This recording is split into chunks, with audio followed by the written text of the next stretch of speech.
Halo semuanya, ketemu lagi sama kami di Decorations Channel.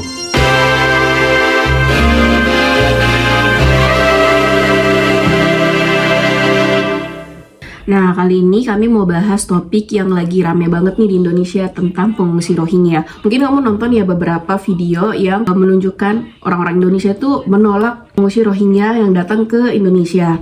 Aku mau nanya dari perspektif kamu sebagai orang Turki yang negara kamu menerima banyak pengungsi dari Syria. Ya, karena sebenarnya Turki itu pengalamannya lebih banyak ya. Dari tahun 2011 itu udah kita mulai terima pengungsi dari Suriah karena Suriah mulai perang civil war kalau bahasa Inggrisnya dengan warga di sana, beberapa kelompok dan pemerintahnya yang dipimpin oleh si Assad.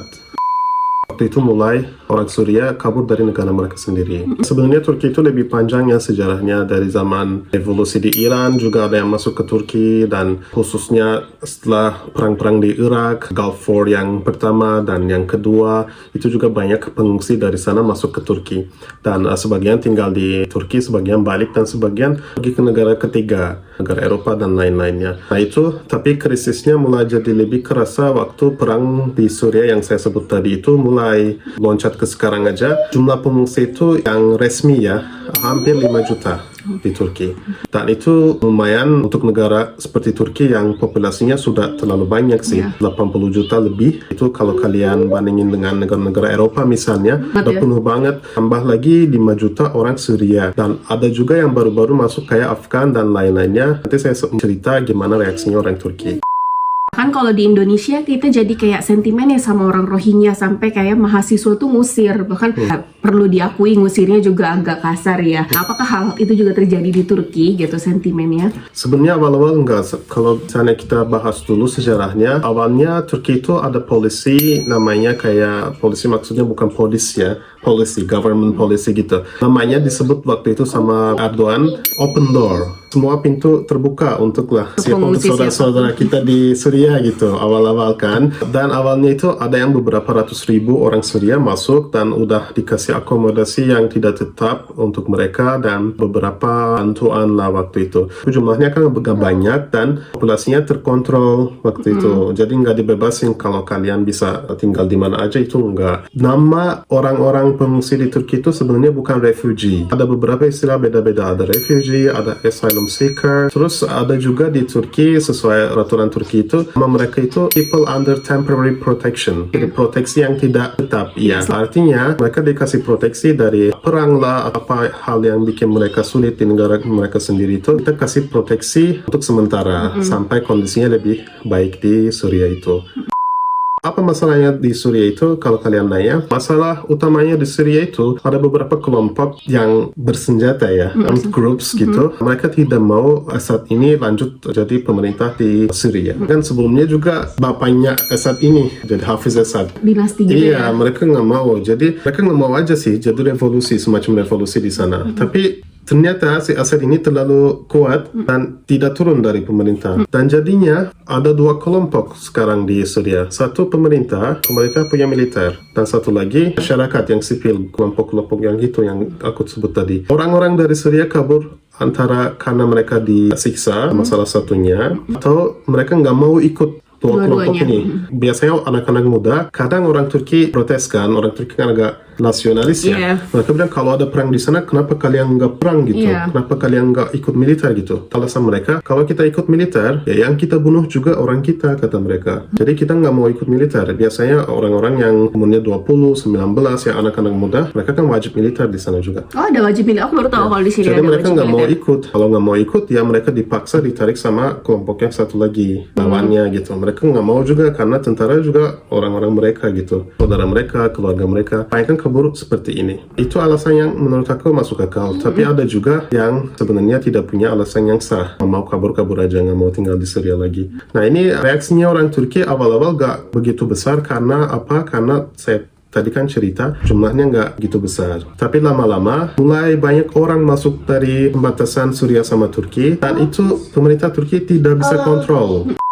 Ya, ada tamu. Ya, drama konten ada anak beginilah. Nah, jadi karena jumlah orang Syria yang masuk itu jadi terlalu banyak, jadi pemerintah Turki izinin mereka untuk tinggal di beberapa provinsi lagi. Itu bisa kalian research sendirilah, saya kurang hafal. Tapi khususnya daerah sana ya, Gaziantep, Hatay, Urfa, perbatasan itu mulai jadi banyak populasi orang Syria di sana. Ya lama-lama itu juga nggak bisa dikontrol kan, kamu kalau bebasin orang, mereka bisa sebar kemana-mana. Jadi di Turki sekarang tidak ada provinsi atau kota yang hampir nggak ada orang Syrianya, nggak ada sih.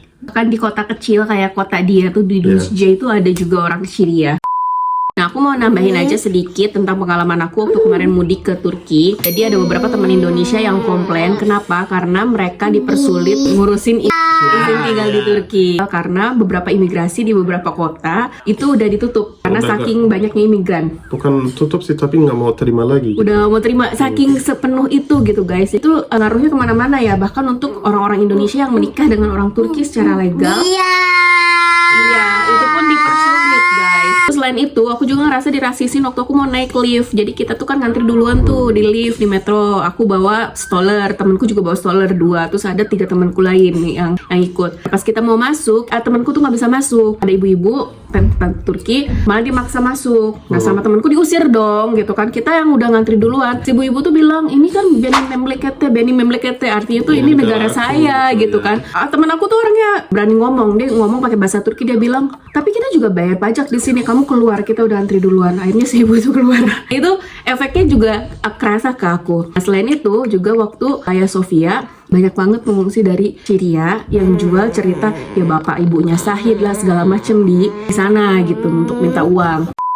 Ya ini akibat sebenarnya yang saya bilang tadi, itu banyak orang masuk dan udah tidak bisa terkontrol sama pemerintah. Nah itu masalahnya, banyak yang jadi pengemis, banyak yang jadi pengangguran, ya banyak yang jadi kriminal juga. Itu sebenarnya yang pertama, orang Turki, masyarakat Turki tidak suka ada banyak orang asing di negaranya. Yang kedua, walaupun Turki dari Indonesia terlihat seperti negara yang Islamik banget, tapi Turki itu negara nasionalis sebenarnya. Jadi masyarakat kerasa kayak Turki juga mulai hilang identitas sendiri. Karena misal ada satu daerah, kamu ke sana, semua toko-toko namanya bahasa Arab. Dan Turki itu tidak suka seperti itu. Jadi harus bahasa Turki semua, atau walaupun bahasa Arab-Arabnya ada, harus ditulis pakai alfabet Latin, karena itu alfabet resminya Turki kan. Nah itu juga bikin masyarakat agak kesel sama orang asing yang ada di Turki, khususnya orang Arab. Selanjutnya, mereka juga sebagian agak kurang untuk integrasi ke masyarakat Turki. Bahasa Turkinya kebanyakan masih kurang dan tidak mau ikut budaya atau aturan yang ada di negara kita sendiri gitu. Itu juga salah satu hal yang bikin orang Turki bereaksi untuk orang-orang asing, khususnya orang Syria yang ada di Turki. Nah, pandangan pribadi aku, mungkin Indonesia juga, pemerintah Indonesia kalau nggak tegas, itu akan jadi seperti itu guys, itu akan jadi krisis. Orang-orang Indonesia sekarang aja juga udah kayak mulai agak gerah kan sama orang Rohingya. Saya harap semoga pemerintah Indonesia punya tindakan tegas bagaimana cara menanggulangi rombongan pengungsi yang datang dari Rohingya. Jadi nggak kayak Turki gitu loh istilahnya. Ya, dan harus tahu dulu mereka lama atau tidak. Turki juga awalnya pikir orang Syria, oh beberapa tahun pasti perangnya selesai dan mereka balik lagi. Tapi nyatanya udah 10 tahun lebih, 15 tahun hampir, masih aja ada orang yang nggak bisa balik dan nggak mau balik gitu. Itu salah satu masalahnya, dan Indonesia juga harusnya ambil pelajaran dari negara-negara lain. Kalau lama mereka bisa integritas di masyarakat Indonesia, bisa jadi kontribusi ke ekonomi Indonesia dan lain-lainnya atau tidak. Itu juga harus ditimbangkan. Ya, pada akhirnya kami berdua cuman berdoa semoga ada jalan keluar untuk krisis ini, baik untuk Indonesia ataupun untuk Turki. Betul, dan kita kadang harus empati dengan orang yang lagi butuh, tapi khususnya pemerintah harus hati-hati juga, karena banyak orang bisa cari untung, benefit dari situasi ini. Makanya negara-negara Eropa misalnya yang cari suaka itu, mereka kalau alasan ekonomi, mereka nggak diterima, ditolak langsung. Ini kan masalah human rights ya, hak asasi manusia. Jadi walaupun kamu nggak terima pengungsi, ya nggak mau, kamu harus kasih bantuan gitu. Itu udah international ya, harus diikuti. Jadi gitu guys, ya itulah, semoga kalian bisa dapat ilmu atau dapat insight dari video kali ini. Kalau misalnya kalian punya pendapat lain, jadi kalian bisa komen di bawah, dan misal kalian ada ide untuk bahas apa lagi nih, kalian juga bisa komen, oke? Terima kasih. Terima kasih teman-teman udah nonton video kali ini dengan Bye. bocil ini. Bye. Hai Digoresurus. Bye bye. Kiss bye. Kasih kiss sayang. Muah.